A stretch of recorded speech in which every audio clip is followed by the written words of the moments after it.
Terima kasih.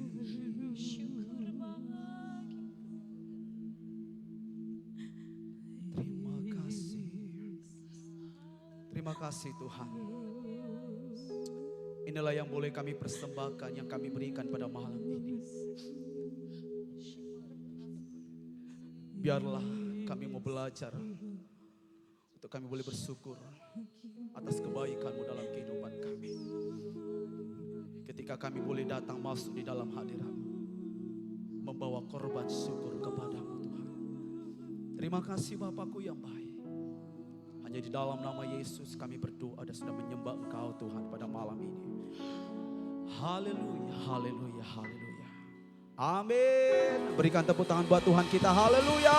Haleluya. Haleluya. Haleluya. Ada sukacita Bapak Ibu, amin. Amin. Oleh sebab itu mari kita mau berbahagia di dalam Tuhan. Sebab firman-Nya berkata bahwa alangkah indahnya kita boleh hidup di dalam Tuhan. Dia berkatnya, janjinya ada dari kehidupan kita. Haleluya. Alangkah indahnya hidup dalam Tuhan. Terima kasih Bapa kami yang baik.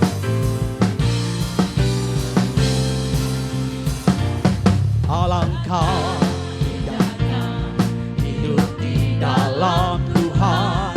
Dia mencurahkan berkat yang melimpah. Oh, alangkah indahnya, alangkah indahnya jalan bersama Tuhan. Dia memberikan kuasa untuk menang. Sekali lagi dia alangkah indahnya, alangkah indahnya hidup di dalam Tuhan. Dia mencurahkan berkat. Oh, alangkah indahnya, alangkah indahnya jalan bersama Tuhan. Dia memberikan kuasa untuk menang. Sebab katakan, Yesusku dahsyat, ku tak ragu kepadamu. Kau Tuhan yang setia. Oh, Yesusku dahsyat, Yesusku dahsyat, tak terbendung kuasa. Kau yang terhebat, terbesar bagiku. Haleluya. Bersyukurlah bagi Tuhan sebab Yesus kita hebat. Amin.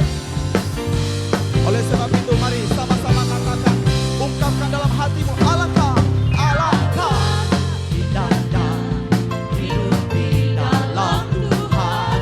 Dia mencurahkan berkat yang oh, alangkah indahnya, alangkah indahnya jalan bersama Tuhan.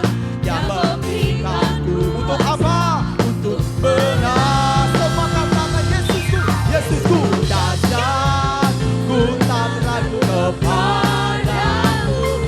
Kau Tuhan yang setia di pihakku. Oh, Yesus, Yesusku dahsyat, Yesusku dahsyat, tak terbendung kuasa-Mu.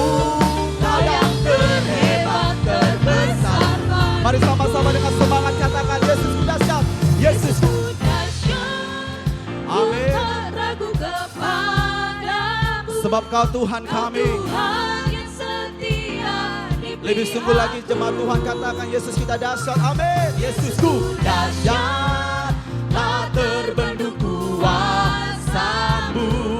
Kau yang terhebat, terbesar. Oh, Yesus, Yesusku dahsyat, Yesusku dahsyat, tak terbendung kepadamu.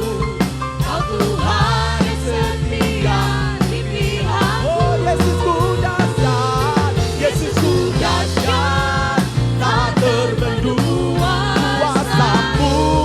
Kau yang terhebat, terbesar. Katakan, Kau yang terhebat Tuhan. Kau yang terhebat, terbesar. Lebih sungguh lagi katakan, siapa yang terhebat? Kau yang terhebat, terbesar bagiku. Haleluya. Terima kasih Tuhan.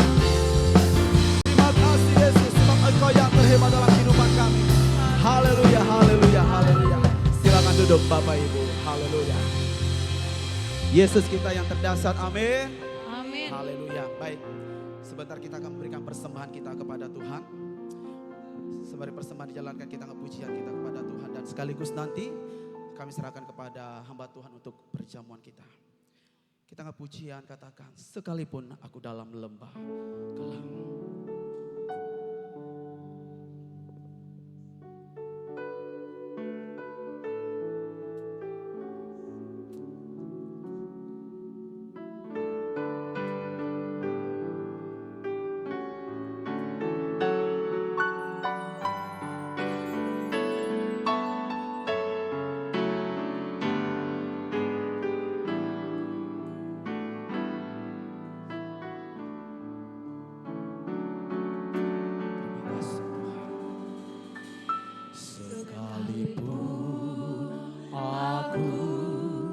Dalam lembah kelam, ku tak takut, sebab Kau besertaku.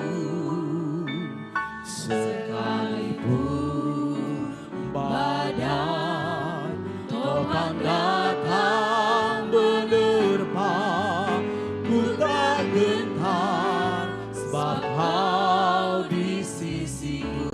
Sekali lagi dari awal, katakan, sekalipun aku dalam lembah gelap, ku tak takut, sebab Kau besertaku.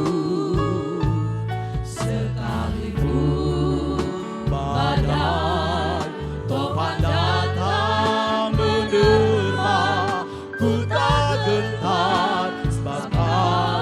Mari sama-sama katakan, aku percaya. Aku percaya berkat-Mu atasku berlimpah. Kebajikan, kemurahan selalu mengikutiku.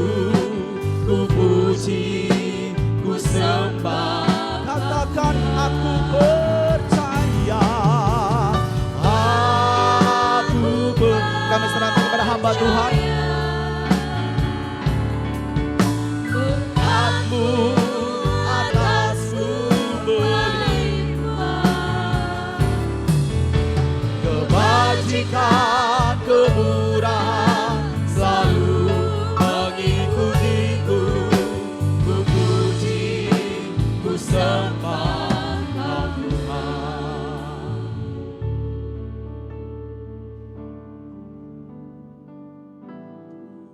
Kita akan berdoa. Bisa dibantu teman kita yang nggak hadir, Bapak Ibu. Ya.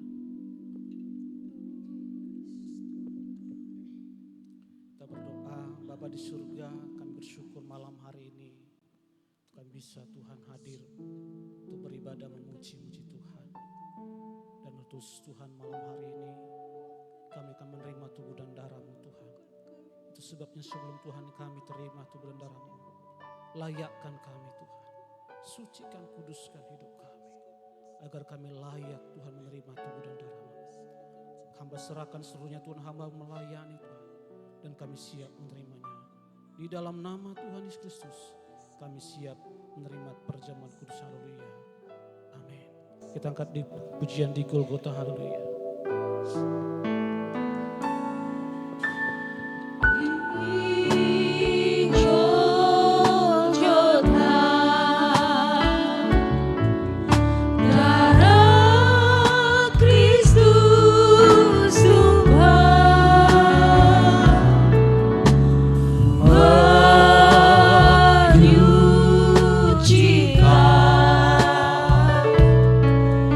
Dosa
Yesus, akulah roti hidup yang telah turun dari surga.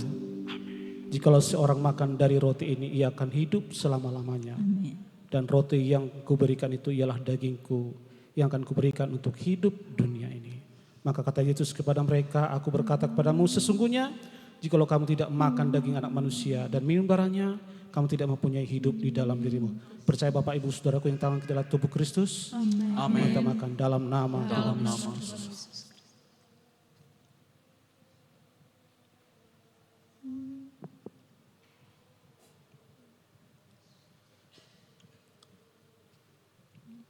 Kita angkat jauh lebih tinggi kepala kita. Kita dengar firman Tuhan. Barang siapa makan dagingku dan minum darahku, kata Tuhan Yesus, ia mempunyai hidup yang kekal dan aku akan membangkitkan dia pada akhir zaman. Sebab dagingku adalah benar-benar makanan dan darahku adalah benar-benar minuman. Percaya ke Bapak Ibu Saudaraku yang tangan kita adalah Kristus. Amin. Mari kita minum dalam nama Tuhan Yesus. Haleluya. Haleluya. Haleluya.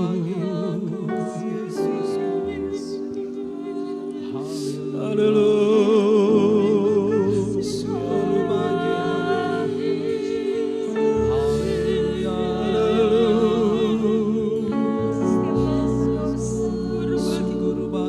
Syukur bagimu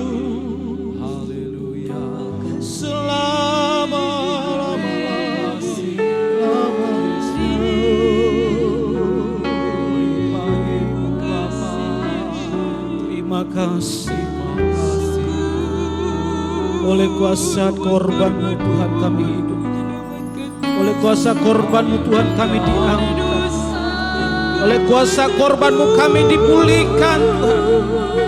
Oleh kuasa korbanmu kami disembuhkan.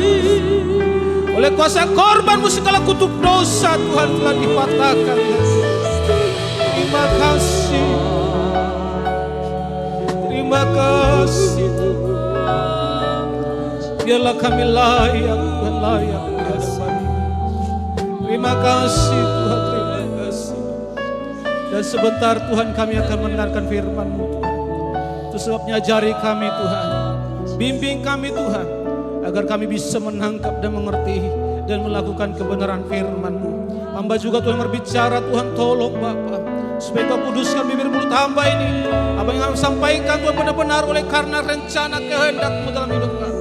Untuk menguatkan, membangkitkan, menyemangati kami semuanya Tuhan. Hamba serahkan seluruhnya Tuhan pemberitaan firman Tuhan ini. Dari awal pertengahan sampai selesainya. Biarlah suasana surga, kehadirat-Mu Tuhan memenuhi kami malam hari ini. Terima kasih Tuhan. Di dalam nama Tuhan Yesus Kristus kami siap mendengarkan firman Tuhan. Haleluya. Amin. Ya. Silakan duduk Bapak Ibu Saudara. Puji Tuhan. Ya, malam hari ini saudaraku, ya saya ucapkan terima kasih kepada Tuhan atas waktu kesehatan yang Tuhan berikan bagi kita. Bisa kita hadir beribadah mendengarkan firman Tuhan. Terima juga saudaraku, ya buat teman-teman para penatua, izinkan saya saudaraku untuk menyampaikan firman Tuhan.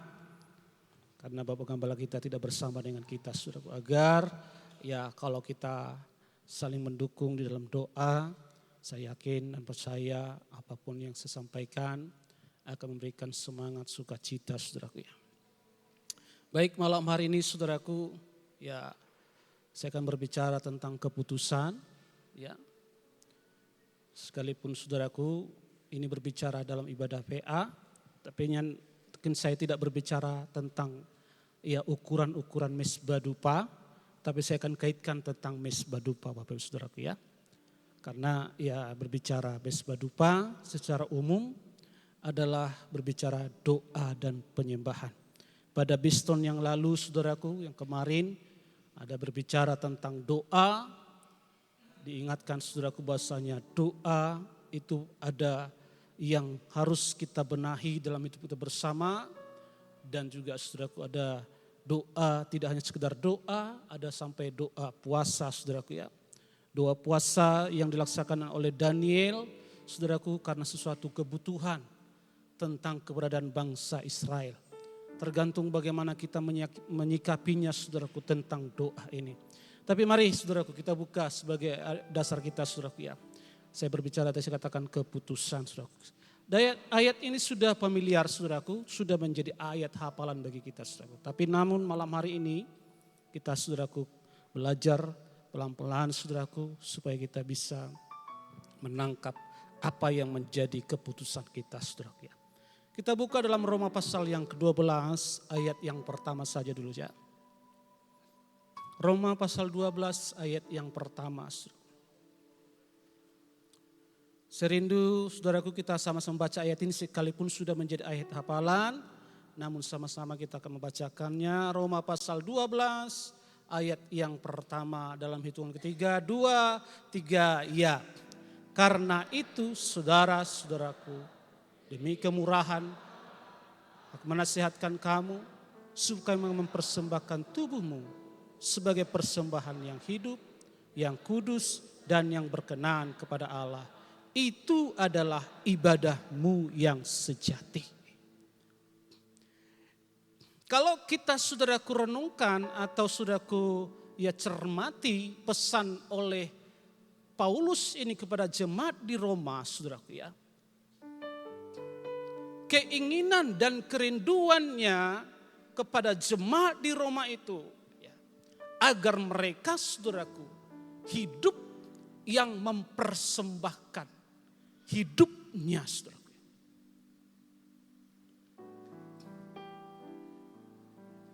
Paulus hanya memberi nasihat. Tergantung kita Bapak Ibu saudaraku ya. Adakah kita mau saudaraku mempersembahkan tubuh kita ini? Atau tidak, itu tergantung bagaimana respon kita saudaraku.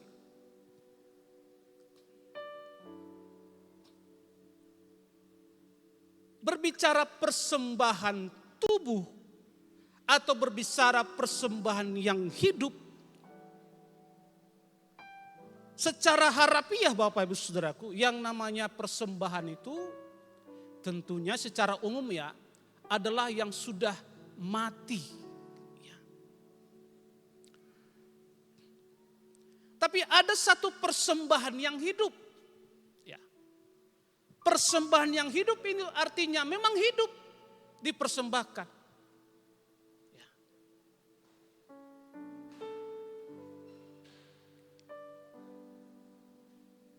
Apa itu Bapak Saudaraku ya? Mari kita lihat dulu saudaraku dalam Keluaran pasal yang ke-13 ayat yang pertama saudaraku. Dalam perjanjian lama ada persembahan yang hidup yang dikhususkan saudaraku. Memang hidup. Ya, Keluaran 13 ayat yang pertama. Silakan Pak baca. Demikian firman Tuhan. Berfirmanlah Tuhan kepada Musa. Kuduskanlah bagiku sebuah anak sulung, sebuah yang lahir terdahulu dari kandungan pada orang Israel, baik pada manusia maupun pada hewan. Akulah yang empunya mereka. Iya. Bapak Ibu saudaraku dalam perjanjian lama ini mengingatkan bahwa ada persembahan yang hidup. Ya. Secara harafiah saudaraku yang namanya korban persembahan itu harus dipersembahkan. Tapi ada satu hal yang diingatkan. Apa dikatakan Bapak Ibu saudaraku? Apa itu korban yang hidup? Anak sulung.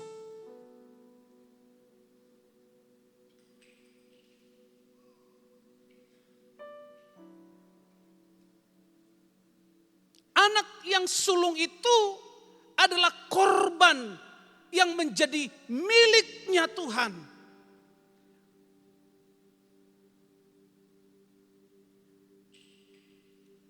Itu sebabnya saudaraku, kalau kita cari konteksnya secara jasmani, ya siapa di sini anak sulung? Kan begitu.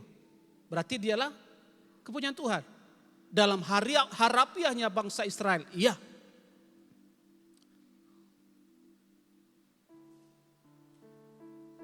Tapi dalam konteks perjanjian baru, maka saudaraku Paulus menegaskan, persembahkanlah hidupmu sebagai persembahan yang hidup. Ini menunjuk berbicara hak kesulungan kita. Maka dalam mesbah dupa adalah dia yang terdekat dengan kepala.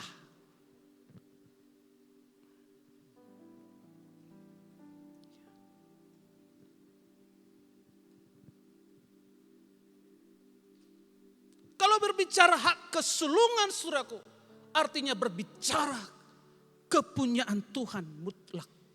Tidak bisa diganggu-gugat, tidak bisa ditawar-tawar Bapak Ibu saudaraku. Dalam konteks perjanjian lama.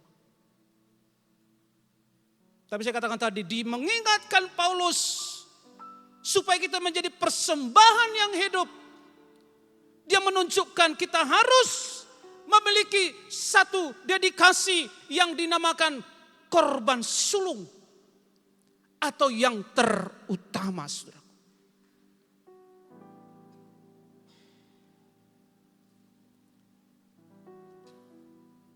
Maka penekanan ini diingatkan oleh Paulus kepada jemaat di Roma. Supaya hidup kita ini bisa, saudaraku, merealisasikan bagaimana menjadi anak yang sulung atau milik kepunyaan Tuhan sendiri. Secara, saudaraku, rohani kita sudah ditebus oleh korban Kristus, saudaraku. Kita harus mengambil satu keputusan, saudaraku, bahwa kita adalah juga menjadi anak-anak yang sulung, anak-anak sebagai kepunyaan Tuhan sendiri. Maka kita harus wajib, saudaraku, untuk mempersembahkan tubuh hidup kita menjadi persembahan yang sulung.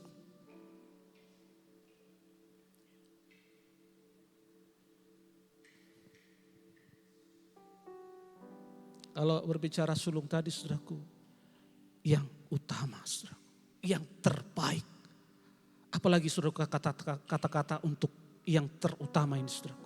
Maka dalam ukuran mesbah dupa itu ukurannya 1x1, ya, tidak ada yang lain, hanya satu-satunya. Ya, dalam Bible studi kita minggu yang lalu, saudaraku, ya. Tidak ada cadangan, saudaraku, ya. Kita harus menjadi satu keputusan kita, saudaraku, supaya kita menjadi hidup yang dipersembahkan bagaikan korban, menjadikan anak yang sulung, saudaraku.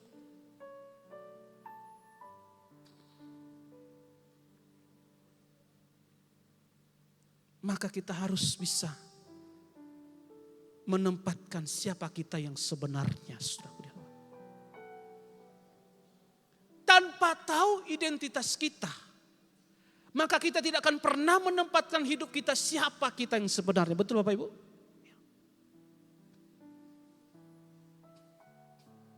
Jadi Paulus menegaskan supaya pengenalan kepada jemaat di Roma itu dipastikan bahwa hidupnya itu, bahwa jemaat Tuhan itu adalah harusnya menjadi milik kepunyaan Tuhan. Atau menjadi anak-anak yang sulung, saudaraku.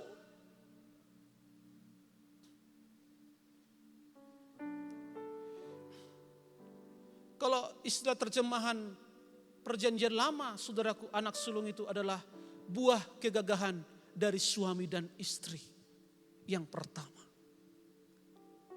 Secara jasmani, saudaraku. Tapi dalam perjanjian baru kita, saudaraku, kita dibentuk, diarahkan untuk menjadi anak-anak yang sulung.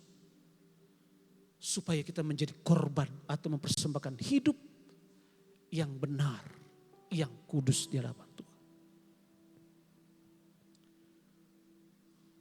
Jadi persoalannya, saudaraku, ketika kita tidak mengenal identitas kita, atau tidak kita mengenal siapa kita yang sebenarnya, maka kehidupan kita pun, saudaraku, biasa-biasa, kan begitu ya. Atau semberaut sesuka hati kita, saudaraku. Maka di dalam ruangan suci, saudaraku, tidak ada yang bebas lagi. Ya. Tidak ada lagi yang namanya sesuka-suka kita, saudaraku. Ya.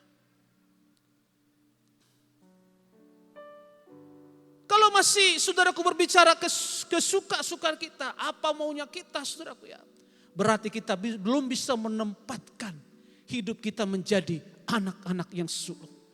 atau korban-korban yang suluk di hadapan Tuhan.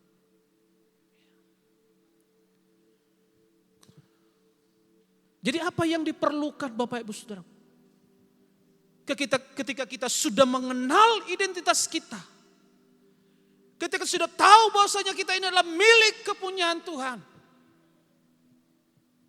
Apa yang harus kita kerjakan? Di dalam Mezbah Dupa tidak ada yang bisa dikerjakan selain penyerahan hidup Bapak Ibu Saudara. Penyerahan hidup total.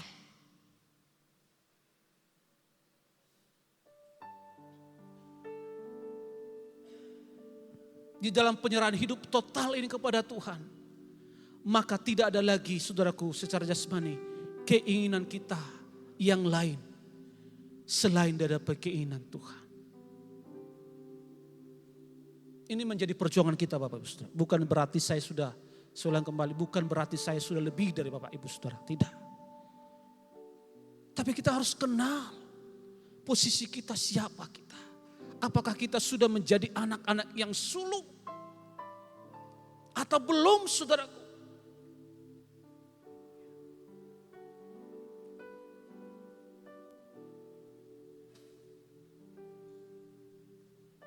Sebab saya katakan tadi kalau kita tidak mengenal jati diri kita ini. Apalagi anak-anak remaja kita sekarang ini, pemuda-pemudi. Yang tidak bisa mengenal jati dirinya siapa. Maka dia akan saudaraku hidupnya tidak mempunyai pola yang benar. Justru pola yang semberaut saudaraku ya. Kan begitu realita hidup sekarang ini. Tidak mau diatur dengan polanya Tuhan. Tidak mau diajar, dididik untuk menjadi hidup dalam kekudusan.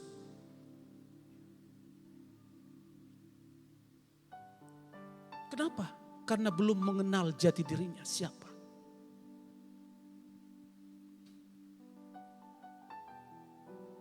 Itulah sebabnya saudaraku, sekalipun kita saudaraku banyak berdoa saudaraku, memuji menyembah. Ketika kita saudaraku pengenalan hidup kita saudaraku belum menempatkan menjadi anak yang sulung. Maka peribadahan itu saudaraku akan ngambang saudaraku kemana-mana. Saya juga sering mengalami hal demikian Bapak Saudara.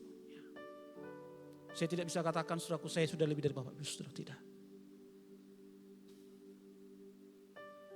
Tapi ketika saudaraku koneksi kita, hidup kita saudaraku benar terhubung dengan Tuhan.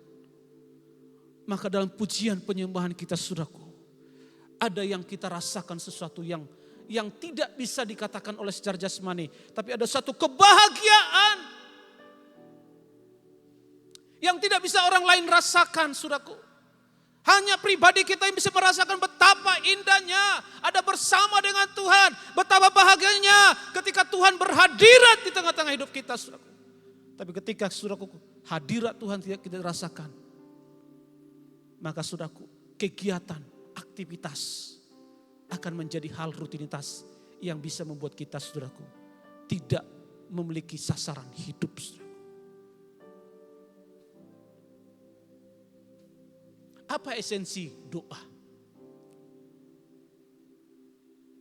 Kira-kira Bapak Ibu Saudaraku apa esensi doa? Atau saudaraku apa ya yang dibutuhkan dari doa?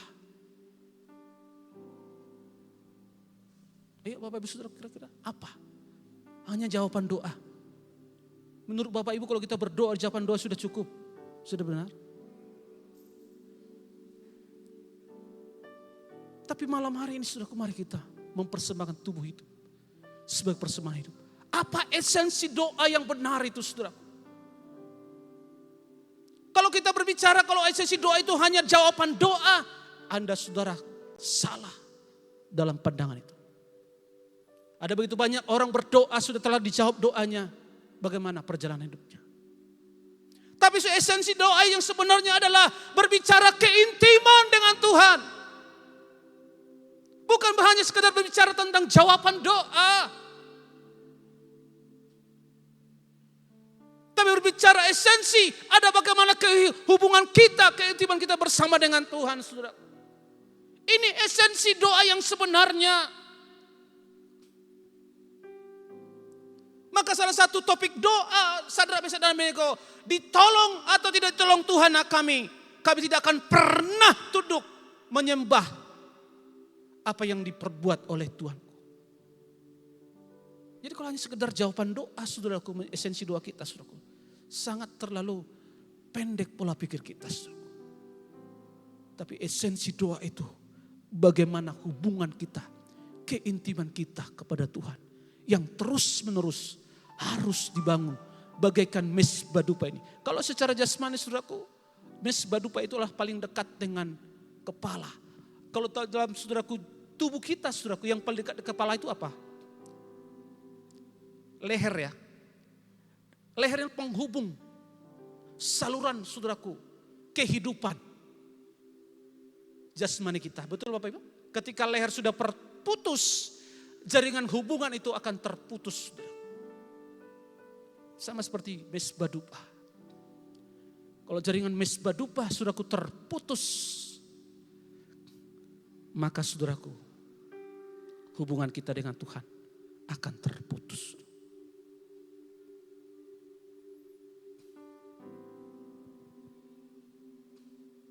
Jadi esensi doa itu bukan sekedar hanya jawaban doa, tapi berbicara bagaimana hubungan keintiman kita bersama dengan Tuhan.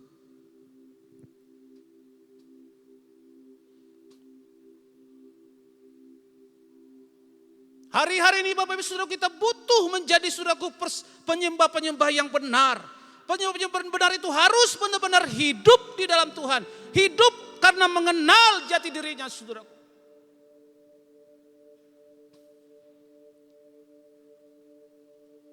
Kalau kita sedikit berdoa, berarti sedikitlah hubungan kita dengan Tuhan. Betul Bapak Ibu?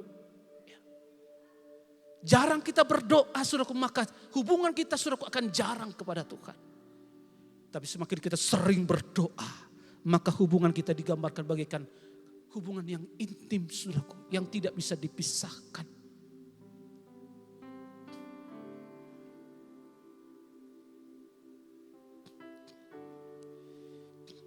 Malam hari ini Bapak Ibu Saudaraku, kita diingatkan bagaimana keintiman kita dalam pribadi kita bersama dengan Tuhan. Jujur saja saudaraku, kalau kita dalam doa ini, ya, ada banyak orang gak suka sekarang berdoa. Ya, jangan heran. Ada banyak sekarang orang sudah mulai gak suka lagi berdoa. Kalau ditanya kenapa itu Pak, saya tidak tahu. Tapi yang jelas, kalau orang yang tidak mau lagi berdoa, berarti dia putus hubungannya dengan Tuhan.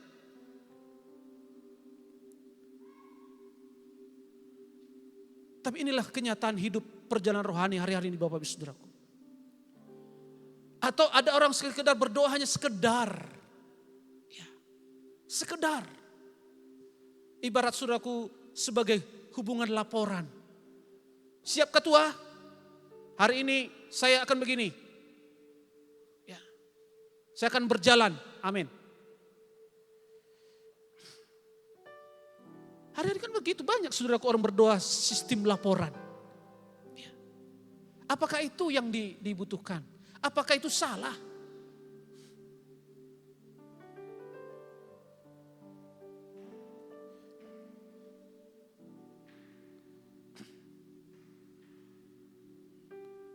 Tidak ada saudaraku Alkitab yang mencatat kamu harus berdoa saudaraku 1 jam 2 jam. Tidak. Tapi hanya Yesus mengingatkan, tidak tahan kamu berjaga-jaga dengan aku 1-2 jam. Hanya penekanan mengingatkan saudaraku. Sekalipun demikian, murid juga gagal dalam hal itu saudaraku.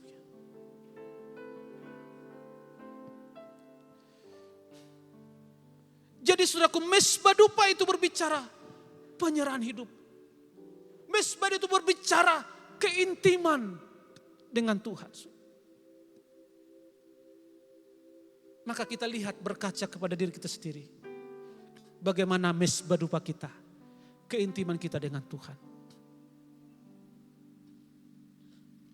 Karena penghalang ini ada begitu banyak saudaraku yang mencoba menghalangi kita bagaimana hubungan kita dengan Tuhan.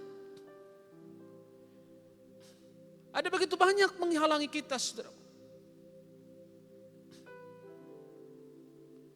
Tapi itu pun tergantung bagaimana kita suruh mengenal pribadi kita. Saya katakan tadi, ketika kita sudah mengenal jati diri kita, saudaraku, siapa kita yang sebenarnya, maka hubungan itu akan kontak kembali. Hubungan itu akan terhubung kembali, baik, indah bersama dengan Tuhan. Tidak hanya sekedar dengan kata-kata, saudara. Tapi sampai luapan hati yang terdalam ini.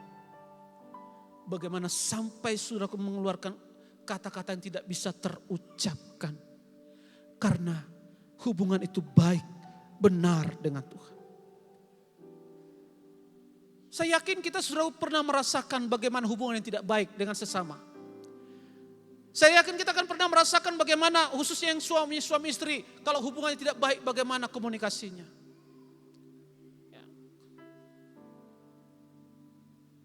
Demikian halnya secara saudaraku spiritual kita, saudaraku. Ketika saudaraku hubungan kita baik dengan Tuhan, maka saudaraku hubungan itu akan indah, saudaraku. Tidak membosankan. Tidak menjenuhkan perasaan hati kita.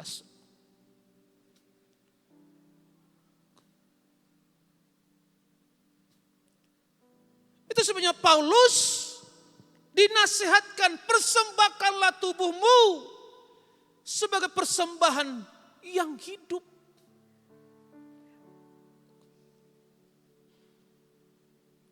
Kalau kita belajar saudaraku kembali kepada kitab Roma ini, karena memang saudaraku secara realita hidup, jemaat Roma ini bukan berarti saudaraku jemaat Roma itu bukan enggak rohani.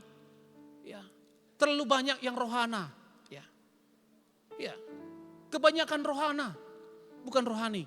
Ya. Kita baca saudaraku dalam pasal 10, Roma pasal yang ke-10 ini. Ya. Karena di sana terlalu banyak yang rohana, bukan rohani. Ya. Maka Paulus tidak mau jemaat Roma itu saudaraku hidup dengan sesuka hati. Kita baca saudaraku ayat yang ketiga saja. Firman Tuhan, sebab oleh karena mereka tidak mengenal kebenaran Allah, dan oleh karena mereka berusaha untuk mendirikan kebenaran mereka sendiri, maka mereka tidak takluk kepada kebenaran Allah. Ayat, kalau kita baca ke atas itu ya saudaraku ya, mengingatkan. Secara jasmani jemaat Roma itu pada dasarnya bukan saudaraku ya orang yang malas-malas Bapak Ibu. Ya. Kalau kita ini masih banyak yang malas-malas ya ibadah ya. Masih kalau kita melihat jumlah kehadiran ibadah Rabu, ibadah PA saudaraku ya. Ada sebagian masih mengkotak-kotakan ibadah ya. Jemaat Roma itu bukan jemaat yang malas Bapak Ibu. Ya. Jemaat Roma itulah jemaat orang yang spiritnya kuat. Tapi bukan karena rohani, tapi karena rohana. Karena rohanya, bukan karena rohani, bukan karena perkara Tuhan, tapi karena kata hatinya, kemauannya sendiri.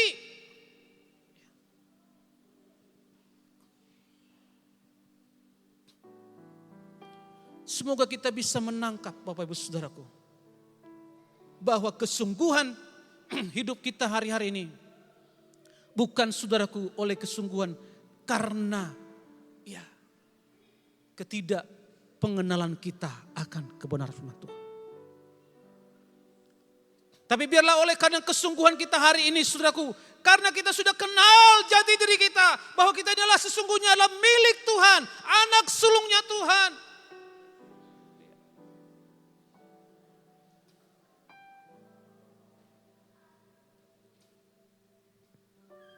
Jadi memang tidak salah saudaraku, di zaman perjanjian baru pun, zaman Paulus pun memang sudah banyak orang-orang yang sudah mengikuti kata hatinya. Bukan lagi kata Tuhan, kata hatinya.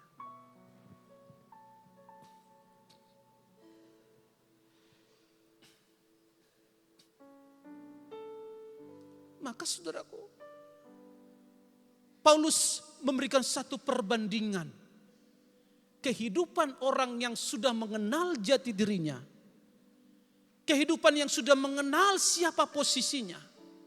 Maka di ayat yang kedua, pasal 12 tadi saudaraku, dia tahu menempatkan pendirian secara umum saudaraku. Ya silakan baca Pak. Ya. Ini orang yang sudah mengenal jati dirinya. Ya. Ayat yang kedua pasal 12 tadi ayat kedua. Roma 12 Ayat yang kedua. ayat yang keempat. Ayat yang kedua. Ayat yang kedua. Janganlah kamu menjadi serupa dengan dunia ini, tetapi berubahlah oleh pembaharuan budimu, sehingga kamu dapat membedakan manakah kehendak Allah, apa yang baik, yang berkenan kepada Allah dan yang sempurna. Ini saudaraku akibat orang yang sudah menempatkan hidupnya dengan benar sebagai persembahan yang hidup. Artinya sebagai orang-orang yang taat kepada kebenaran firman Tuhan. Dia bisa menempatkan hidupnya. Dia bisa mengambil keputusan dengan benar.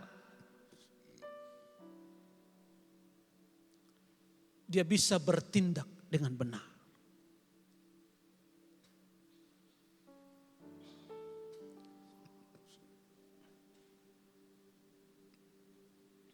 Kalau zaman sekarang ini kan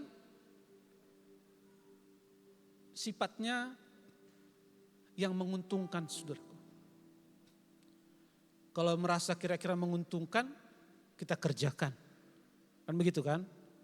Kalau sekiranya sifatnya tidak menguntungkan, tidak diambil. Enggak dikerjakan. Memang itu realita hidup. Hari-hari ini saudaraku demikian.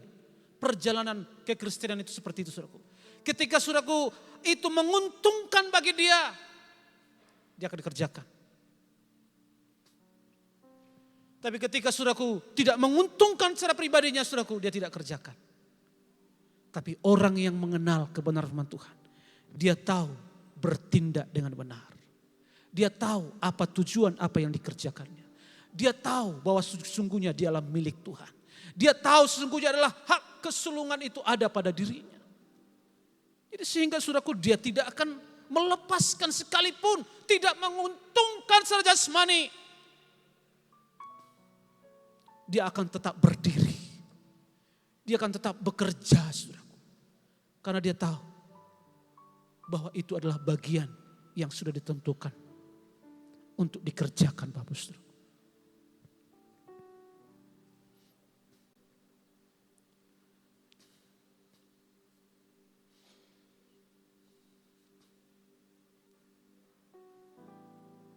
Maka keputusan itu semuanya ada pada kita Bapak. Secara jasmani keputusan itu bisa salah. Ya. Dalam dunia sekuler ini saudaraku ada begitu banyak keputusan yang bisa saudaraku salah. Ya. Tapi jangan sampai salah keputusan kita untuk mempersembahkan tubuh kita itu menjadi persembahan yang hidup saudaraku. Haleluya. Kenali diri kita saudaraku. Tempatkan hidupmu sebagai anak yang sulung di hadapan Tuhan.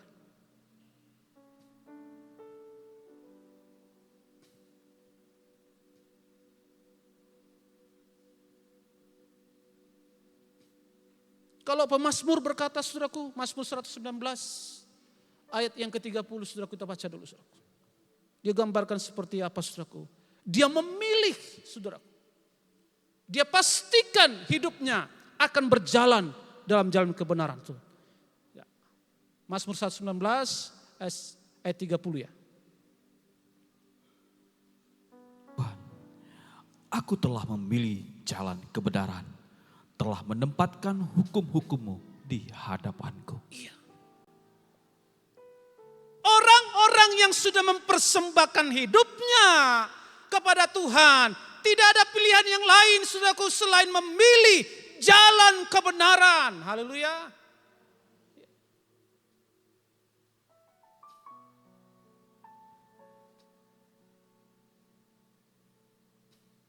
Masa orang yang sudah mempersembahkan tubuhnya kepada Tuhan memilih jalan dunia?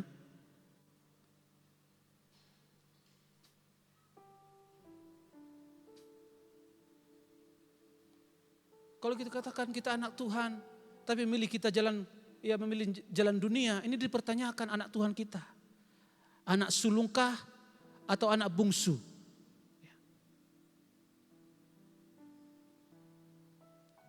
Jangan dikaitkan dengan anak yang sulung dengan bungsu ya. Yang kalau dalam cerita Matius, anak yang bungsu yang menghambur-hamburkan kan. Kalau anak sulung dekat dengan bapaknya. Ya.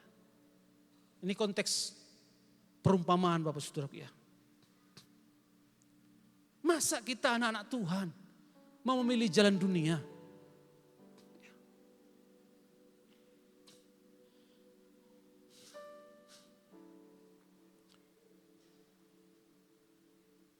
Tapi Mazmur ini mengingatkan, aku telah memilih jalan kebenaran.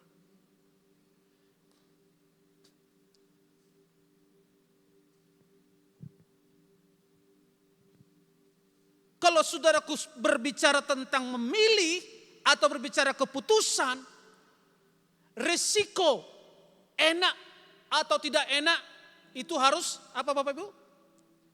Kita harus terima. Bahkan begitu ya. Yang namanya keputusan atau yang kita pilih. Apalagi yang namanya perjodohan saudaraku. Kalau sudah kita pilih itu.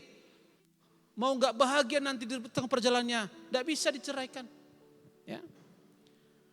Jangan dibilang, salah pilih taubah. Nah, emangnya mau jualan? Ya. Salah pilih. Ya. Jalani aja.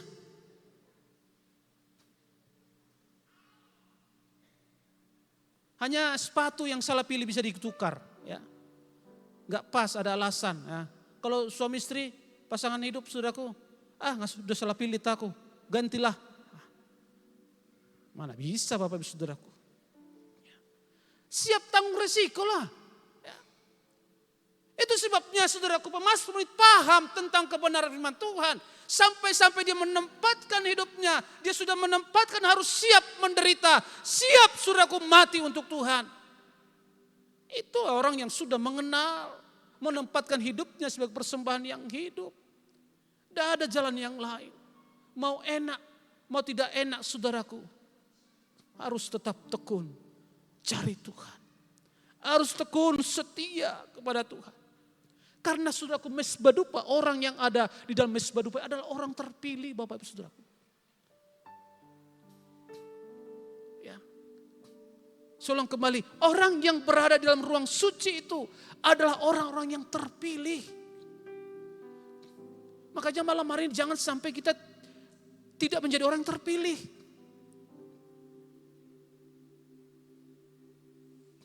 Dunia saja berlakukan sistem pemilihan yang akurat saudaraku. Dalam dunia militer, setiap saudaraku pasukan, setiap mantra saudaraku ada pasukan khusus. Kalau di angkatan darat, pasukan Kopassus. Kalau di angkatan laut, pasukan Katak. Bukan orang sembarangan Bapak Ibu saudaraku. Gak orang sembarangan. Itu sebabnya malam hari ini saudaraku saya menegaskan. Kita ini bukan orang sembarangan. Haleluya. Kalau kita tahu menempatkan hidup kita di mana kita saudaraku berada. Maka kita bukanlah orang sembarangan. Maka kita orang-orang khusus di hadapan Tuhan. Orang-orang yang terpilih di hadapan Tuhan. Tapi kadang itu banyak kehilangan arah saudaraku. Karena pengaruh pergaulan. Karena pengaruh ekonomi, mungkin bisa saja karena pengaruh penyakit. Saudaraku apapun saudaraku itu kan bisa menghalangi kita saudaraku. Tapi Daud, pemazmur berkata, aku sudah memilih jalan kebenaran. Pasukan-pasukan pilihan Tuhan itu memang harus siap sedia. Baik atau tidak baik waktunya. Itu juga nasihat Paulus kepada anak rohaninya kepada Timotius. Timotius, baik atau tidak baik waktunya, kamu harus siap.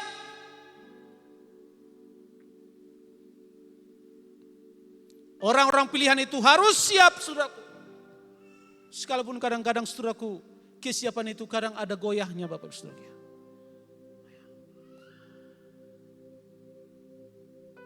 Kalau hanya sekedar goyah enggak apa-apa ya. Asal jangan tumbang aja kan gitu ya. Tapi kalau saudaraku kita juga sudah menempatkan hidup kita saudaraku. Mengenal kembali jati diri, maka kita akan kuat selalu di hadapan Tuhan.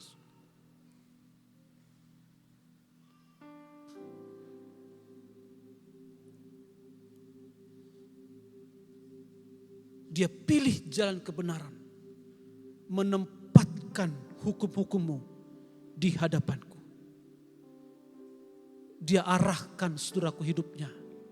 Semuanya kepada Tuhan.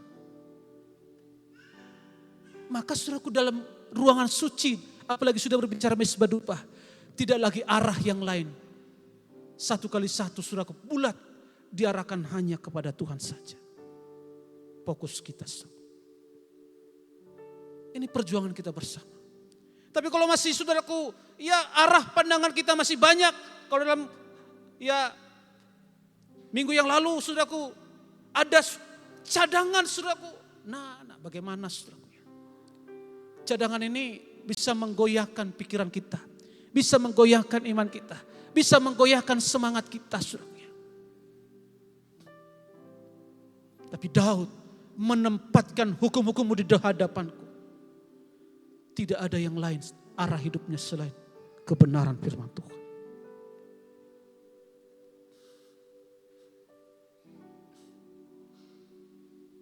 Tidak ada yang bisa menggantikan hukum Tuhan.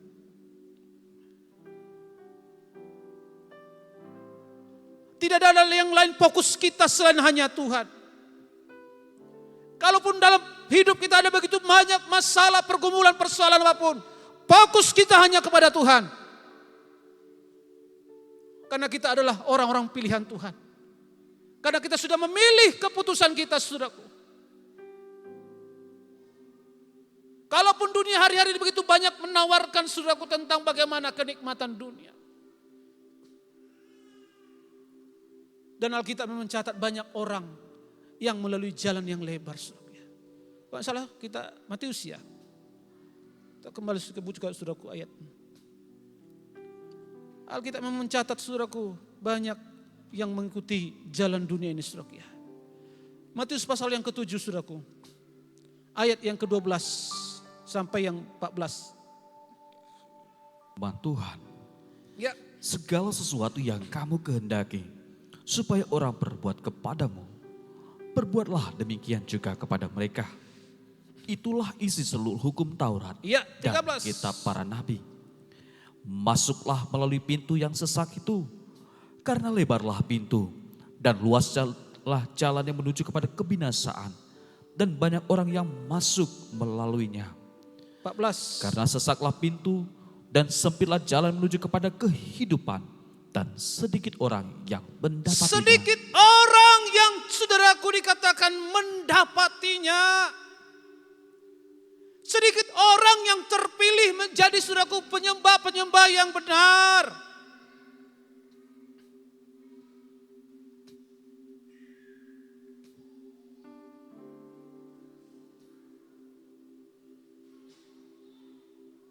Jadi saudaraku jangan kita sia-siakan kesempatan ini. Alkitab sudah mencatat banyak orang saudaraku tidak suka jalan yang sempit.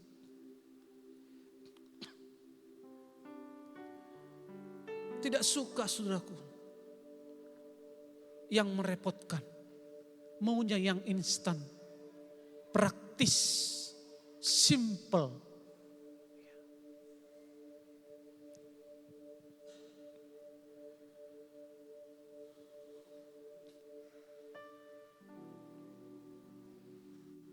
Itu sebabnya terpancar dari kehidupan orang-orang yang ingin simple dan cepat.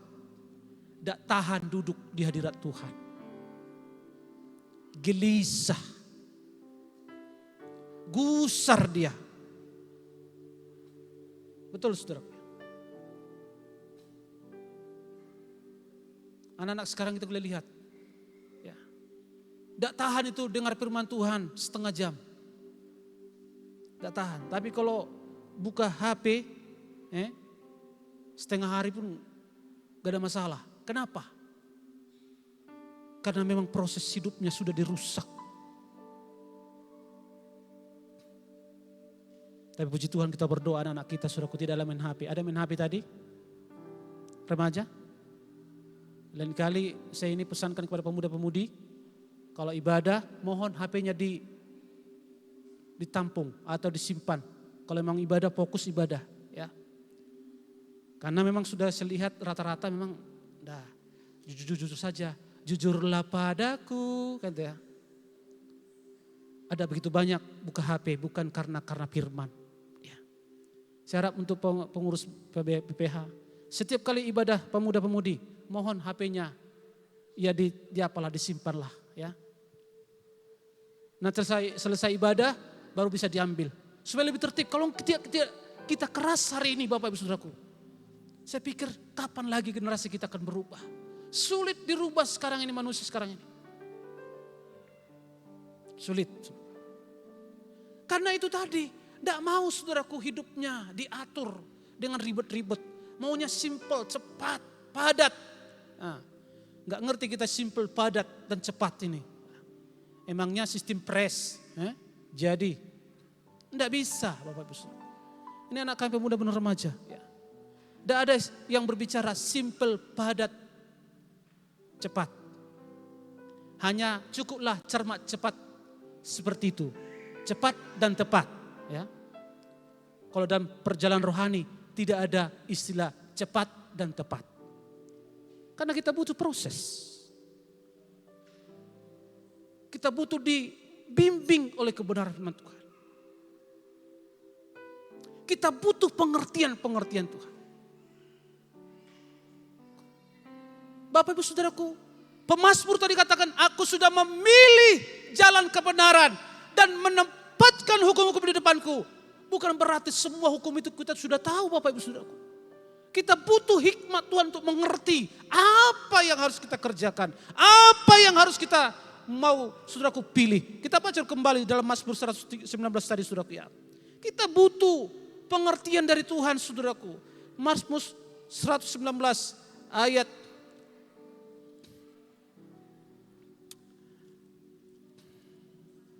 yang ke-34.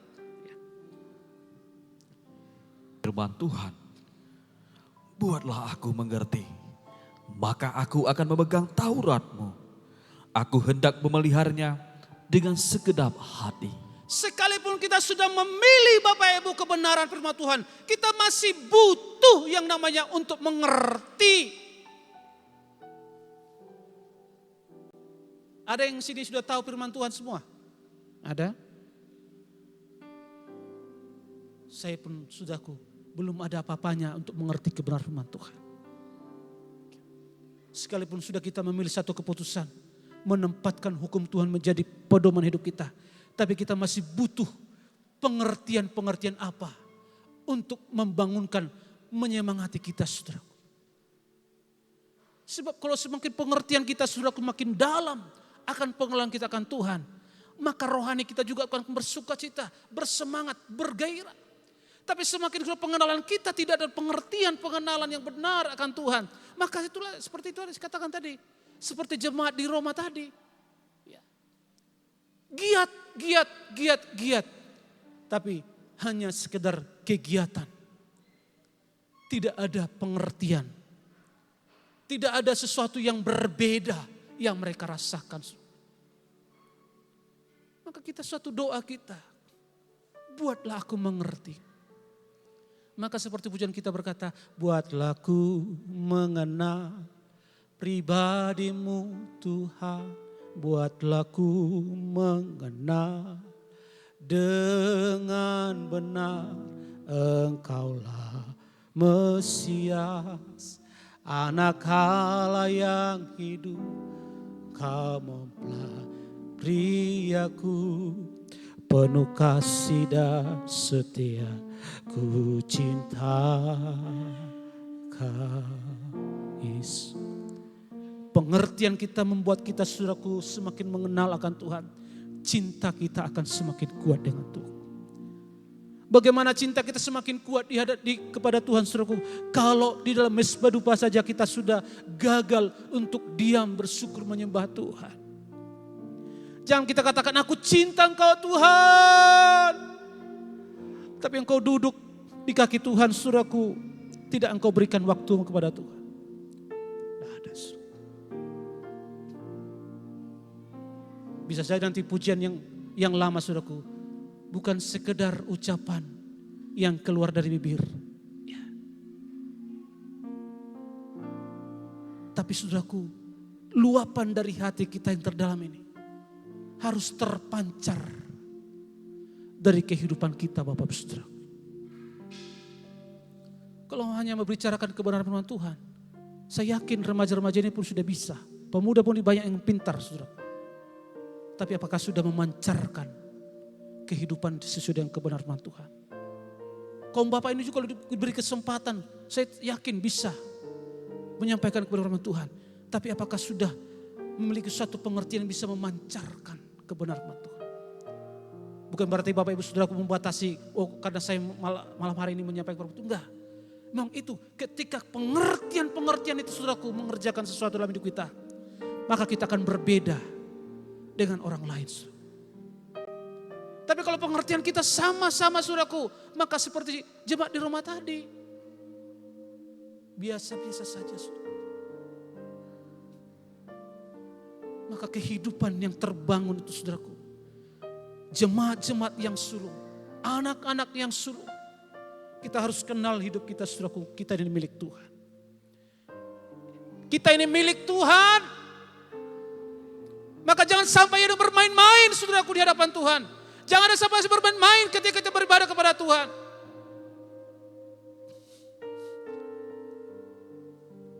Mohon maaf saudaraku, saya pribadi saudaraku jarang saya mau lihat kiri kanan saudaraku ya. Tapi ada orang ketika beribadah mau lihat kiri kanan. Apa yang lihat enggak tahu. Ya. Mohon maaf ini. Kita mari kalau kita mengenal pribadi kita saudaraku. Ya. Tapi itulah, mungkin bapaknya seperti itu. Aku enggak bisa. Urusan kita, keputusan sama kita Bapak Ibu Saudaraku. Karena tema kita keputusan. Tapi kalau kita belajar menghargai saudaraku hadirat Tuhan. Seperti saya katakan tadi, kalau kita sudah menempatkan hidup kita dalam miliknya Tuhan. Tidak ada kata yang bermain-main saudaraku. Ya. Tidak ada kata yang bermain-main. Kalau memang kita fokus beribadah, fokuslah beribadah kepada Tuhan. Ya. Jangan kau bermain dengan sandiwara saudaraku. Engkau bermain HP, engkau bersandiwara, kau anggap rendah hadirat Tuhan itu bagimu saudaraku. Rendah. Ini termasuk udah jemaat dewasa ya, bukan anak-anak. Kalau untuk anak-anak masih pelan-pelan Bapak Ibu Saudara. Tapi kalau kita sudah jemaat yang dewasa, tapi kita masih bermain-main, saudaraku main HP, ketika kita beribadah saudaraku, ingat, engkau menganggap hadirat Tuhan itu rendah.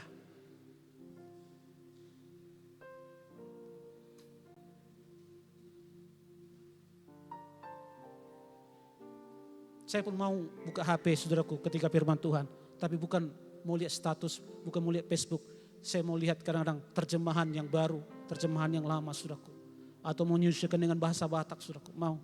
Ya.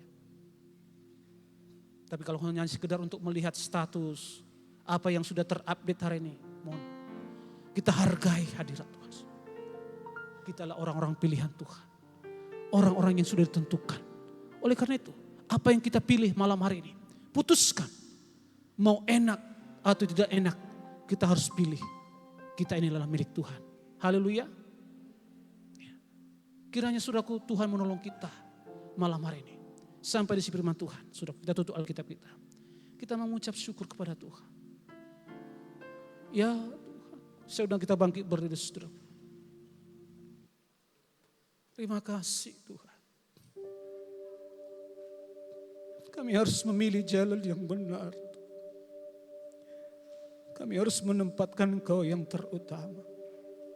Sebab kami adalah anak sulung kepunyaan-Mu Tuhan. Hidup yang dipersembahkan kepada Tuhan.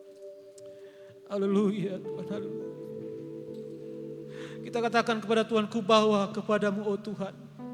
Persembahkan hidupku Tuhan, haleluya. Terima kasih Tuhan, terima kasih.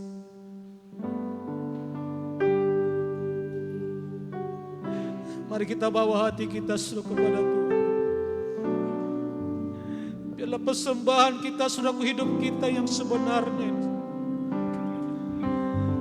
Oh, terima kasih. Ku bawa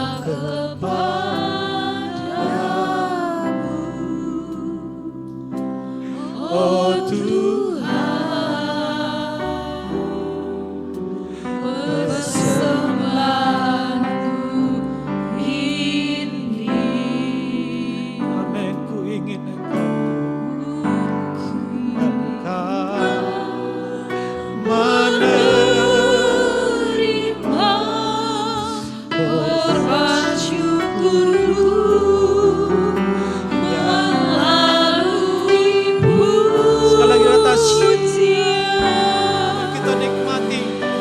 Kalau kita bawa penyembahan kita seluruh pujian kita kepada Tuhan. Haleluya. Bawa kepadamu, Ya Rama Yusurma. oh Tuhan, persembahanku ini. Kita adalah orang-orang pilihan Tuhan. Haleluya. Ku ingin Engkau menerima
hati kami pujian penyembahan.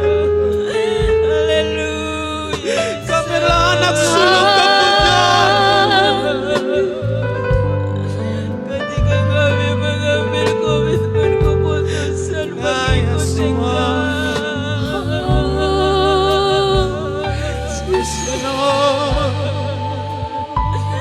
dalam hati dan hidup kami, dalam setiap berjalan bersamamu, dalam setiap keputusan kami berjalan bersamamu. akan pernah ku bawa selain Yang biarlah dari hati kami yang terdalam Tuhan. Kena di Yesus sini normal.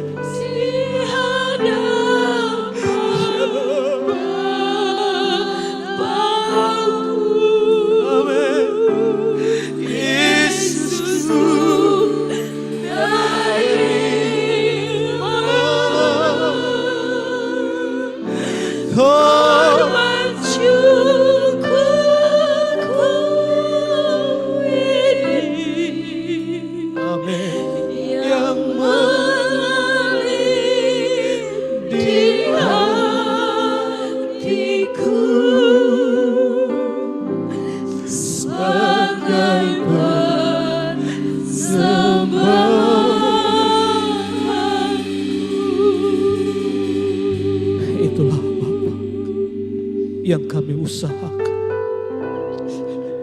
Kami harus bertindak dengan benar. Kami harus menghadapkan hukum-hukum-Mu menjadi yang utama di hadapan kami. Kami mau menempatkan hidup kami dalam milik kepunyaan, agar Kau mulia dan agung besar. Terima kasih, terima kasih. Hamba sudah berhenti menyampaikan kebenaran firman. Ampuni Tuhan kalau ada yang salah dari hidup kami. Ampuni kami, masih banyak ditandai cacat celah ini. Ampuni kami, beri hamba Tuhan. Sidang jemaat-Mu, para penuh suami dan istri kami semuanya sidang jemaat. Kiranya kami bisa benar-benar menempatkan hidup kami, mengenal pribadi kami. Kami adalah milik kepunyaan. Terima kasih Tuhan malam hari ini. Lanjutkan terus kasih-Mu Tuhan untuk menguatkan, membekali kami sidang jemaat. Apalagi memasuki zaman akhir ini Tuhan, ada begitu banyak kesulitan, halangan, hambatan yang ingin mencoba merongrong iman kami bersama-sama. Tapi kalau kami sudah menempatkan, memilih Engkau sebagai patokan hidup kami Tuhan, buatlah kami mengerti Tuhan, supaya kami pegang kebenaran firman-Mu menjadi penuntun hidup kami. Terima kasih. Sebentar Tuhan kami akan pulang tempat ini Bapa. Kiranya Tuhan menolong kami. Doa kami juga Tuhan, gembala kami Tuhan akan kembali pada Senin depan Tuhan. Kapan pula hamba-Mu Tuhan dalam perjalanan Tuhan, tuntun semua Tuhan, tim yang berangkat Tuhan, jajaran GSPD pusat juga Tuhan Kau tolong semuanya Bapak. Sehingga kami Tuhan kembali bertemu dengan damai sejahtera pada Tuhan. Terima kasih Tuhan, berkatilah kami, berkatilah umat-umat-Mu ini. Mari Bapak Ibu Saudaraku, kita terima berkat dari Tuhan.